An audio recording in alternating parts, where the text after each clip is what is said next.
Looking back into the wellness segment, one very interesting stat I want to share is that among the number of obesity in Malaysia, True. the biggest concern actually, even though the Indian community is the smallest community, Indian female to be specific, I think rise a very huge concern of diabetes in Malaysia. True. Okay, and also moderate obesity. I looked into this segment myself and even my partner, Dr. Sashi, in the clinic, and we start realizing that, okay, what is the problem? Why are the Indian community, especially female, consuming a lot of food? But when you look into the shops, if you go to the Indian eateries, restaurants, or mama shop and everything, and look, they are consuming a lot of carbs as compared to vegetables or protein. The protein intake is not fantastic. I have to say that. Nor that they are eating in like extremely expensive fine dining restaurants, having lamb shank or mutton chop or whatever it is. But it is now going back to that dietary concern that the carb consumption is the biggest issue. Are you seeing that? I mean, as people are subscribing to the supplementation and products, looking forward for a diet transformation, but this thing now is like a stigma. It's stuck that நம்ம சோறு தான் சாப்பிடணும் like that. We have to eat like dosa, we have to eat idli, and then it's going back to cup, and then what's the drink? Milo ice, tea ice, and stuff like that. And even when it comes to protein, we have a challenge because we have a perspective of vegetarianism. We also have to look into the religious context of maybe no red meat for some being more specific, being Hindu, like no beef and stuff like that. Then it becomes more meticulous because most likely in a family, the female mother will be the one who's cooking. True. And what you see, but it's a long question, but I will give you time to answer.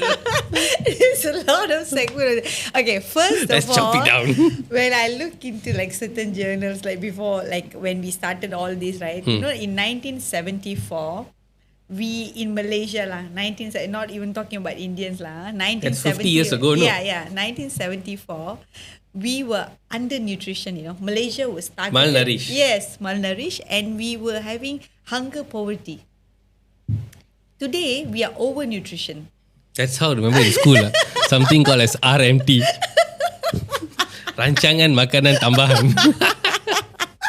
So I'm like, Siapa ingat? literally in 50 years, from there, we are here, And at that point of time, people were dying because of the endemic, and also why they were dying because of that is due to when they were admitted, they are very lack of nutrition, so the body it couldn't support, the immune system is really low, and then they die.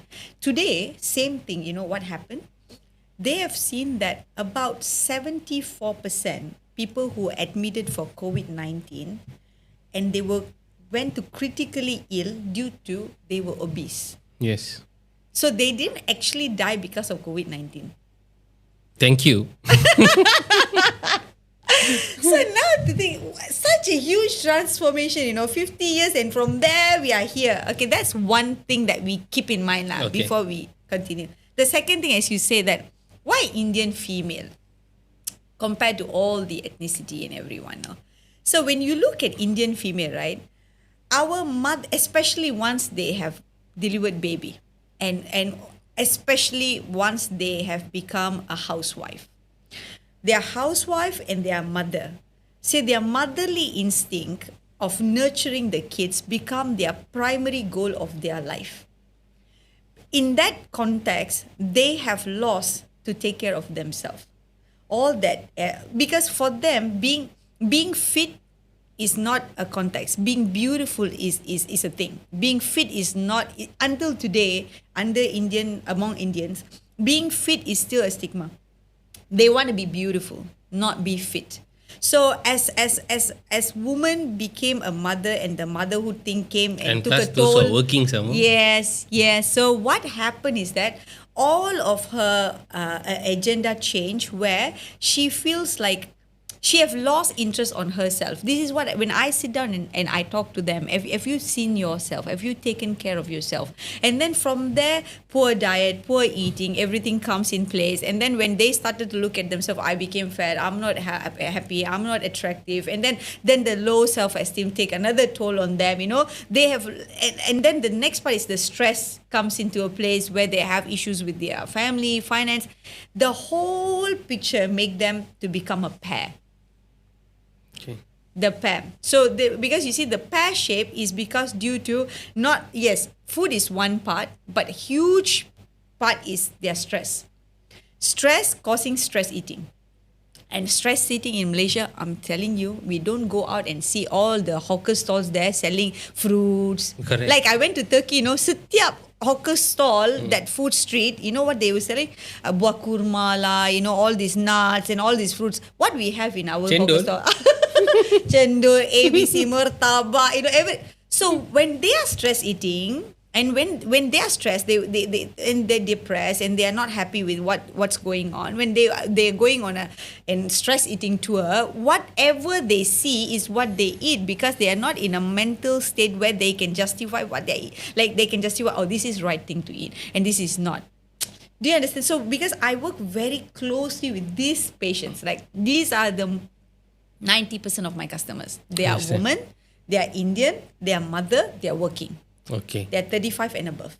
Okay. Yeah, they all That is have the main focus community. Yes, and they don't feel, at the end of the day, they feel like why I have to do all this?